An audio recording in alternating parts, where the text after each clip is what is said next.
अलग और मुनफरिद तरीके से बनाए हुए बहुत ही मज़ेदार सॉफ्ट वाले बीफ पाया की रेसिपी। और आप इसको जब ट्राई करेंगे तो फिर आपको पता चलेगा कि ये कितनी स्पेशल रेसिपी है। बिस्मिल्लाहिर्रहमानिर्रहीम। रेसिपी के जो अहम स्टेप्स हैं वो ज़रूर नोट करिएगा। सबसे पहले पायों को एक दफ़ा पानी में बॉयल करके तो इसका पानी फेंक देना है आपने। फिर से इसको पानी फ्रेश पानी के साथ इसको आपने धो के तो फिर आपने इसको डालना है प्रेशर कुकर में। और प्रेशर कुकर में फिर हम इसको डाल के तो इसके साथ हम डालेंगे एक छोटा प्याज, मीडियम से भी छोटा।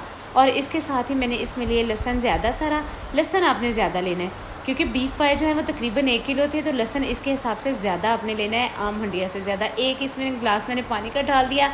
इसको अच्छे से हिला लेंगे और फिर इसको प्रेशर लगाएंगे तकरीबन 7 से 8 मिनट के लिए। और फिर उसके बाद हम जब 7 से 8 मिनट गुजर जाएंगे तो इसके प्रेशर को हम खोलेंगे। और ये इसलिए मैंने किया है कि इसका लहसन और जो इसमें प्याज डाला ये अच्छे से गल जाए। अच्छा, इसको फिर खोलेंगे तो ये हमारा पानी बिल्कुल ड्राई हो गया और लहसन प्याज भी जो है वो अच्छे से गल चुके हैं। इसमें स्पाइसेस जाएंगे, इसमें हल्दी जाएगी 2 बड़े चम्मच, और जो सुरख मिर्च हैं वो हाफ़ टी स्पून मैंने डाले थे, और नमक 1 टेबल स्पून मैंने डाला है। और सुरख मिर्चें बहुत ही कम जाएंगी, हाफ़ कप इसमें ऑयल डालेंगे। सुरख मिर्चें इसलिए कम जाएंगी क्योंकि इसमें काली मिर्च का मुझे फ्लेवर बहुत अच्छा लगता है। अगर आपके घर में सुरख मिर्चों का इस्तेमाल किया जाता है ज़्यादा तो आप सुरख मिर्चें भी इस्तेमाल कर सकते हैं। इसको 5 से 7 मिनट अच्छे से भून के तो इसमें मैं डाल दिया था पानी। पानी जो है ना वो बॉयल करके डालना है, उबलता हुआ पानी इसमें ऐड करना है। इसमें ठंडा पानी, टैप वाटर नहीं यूज़ करना। इसमें मैंने 2 लीटर पानी डाला और अब हम इसको प्रेशर लगा के तो पकाएंगे तकरीबन 45 मिनट्स के लिए।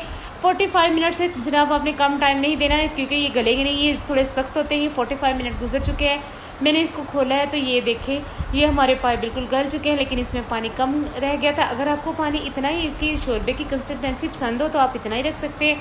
मैंने इसमें पानी थोड़ा और इसमें मैंने गर्म करके ऐड कर दिया था और ये मेरे मुताबिक इसका शोरबा बिल्कुल रेडी हो गया था और ये हमारे पाए बिल्कुल रेडी हैं। अब इसमें हम डालेंगे 1 छोटा चम्मच जो है वो काली मिर्च का, सब्ज़ धनिया डालेंगे और सब्ज़ मिर्च डालेंगे। इसके साथ इसकी खुशबू बहुत ज़्यादा बढ़ जाती है। मैं डिश आउट करके दिखाती हूँ, इतने मज़े के, इतने सॉफ्ट और इतने खुशबूदार पाए बनते हैं। मेरी रेसिपी अगर आपको अच्छी लगी हो और आपने ट्राई करनी है ज़रूर, और मेरे चैनल को लाइक और सब्सक्राइब भी कर देना है, और follow my channel for more quick recipes. Thank you.